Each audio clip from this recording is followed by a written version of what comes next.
अभी हम आगे बढ़ेंगे और आपको पता ही है ये मामला चल ही रहा है जब से इलेक्शन कमीशन ने उज़र पेश किया है और वो ब्लेम हुकूमत को डालते हैं कि भाई ये हमें कुछ दे ही नहीं रहे तो हम कैसे इलेक्शन करा लेंगे।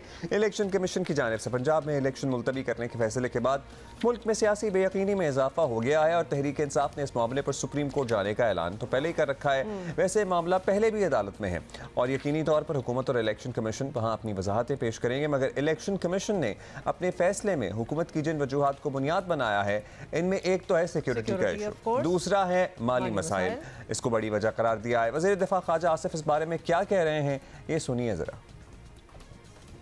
I am aware of the fact that Ministry of Finance said that under the present circumstances we are going through some very tough time financially speaking, so we will not be able to provide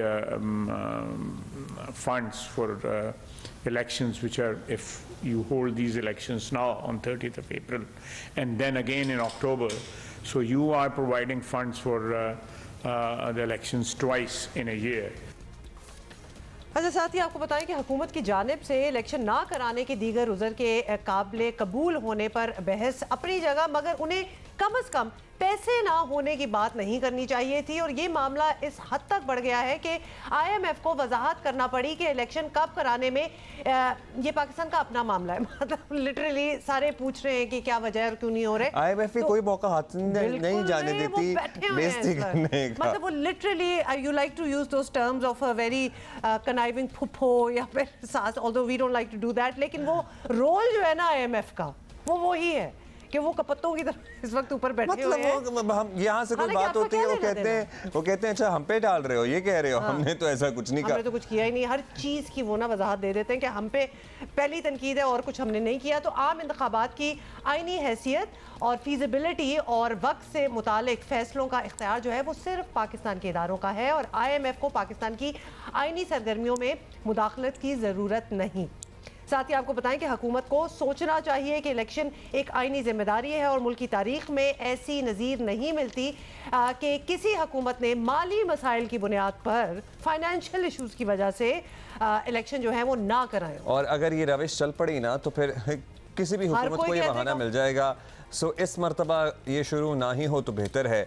आम पाकिस्तानी भी इस फैसले को मानने को तैयार नहीं है और सर्टनली भाई आपकी आईनी एक जिम्मेदारी है, आइन में दर्ज है कि 90 दिन के अंदर इलेक्शन होने हैं, तो फिर 90 दिन या 90 दिन के बाद इलेक्शन होने हैं। सुप्रीम कोर्ट के आज खुद नोटिस के बाद के रिमार्क्स और फैसला सबके सामने हैं, उसमें भी ताकीद कर दी गई है, एक डेट तय है, एक डेट अनाउंस्ड है जिसमें अब लैतोलाल से काम लिया जा रहा है। और इलेक्शन कमीशन सर्टनली ये कह रहा है कि भाई हमें सिक्योरिटी नहीं।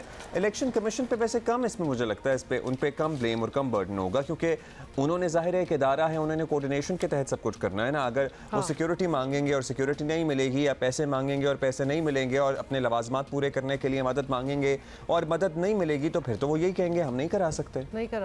लेकिन एट द सेम टाइम मतलब कि इस बात में भी वजन है कि ये एक्सरसाइज हो गई, फर्ज कीजिए ये एक्सरसाइज हो गई, पॉलिटिकल स्टेबिलिटी नहीं आएगी इस मुल्क में क्योंकि वही वाली बात है ना कि दो सूबों में हो जाएंगे, फिर पंजाब में जो गवर्नमेंट बनाएगा वो डायरेक्ट करेगा, वो डिक्टेट करेगा, वो लीड करेगा कि नेशनल में किसकी गवर्नमेंट बननी है। और फिर तो शफाफियत और साफ शफाफ इंतखाब का कॉन्सेप्ट तो वही खत्म हो जाएगा। हुकूमत ने अभी कह दिया ना कि हम नहीं करा सकते हैं, these are the reason, security, financial whatever. और फिर भी अगर बहुत प्रेशर दिया और करा लिए और वो काम ना आया, किसी ने नहीं माना, तो फिर हुकूमत कहेगी हमने तो पहले ही कहा था।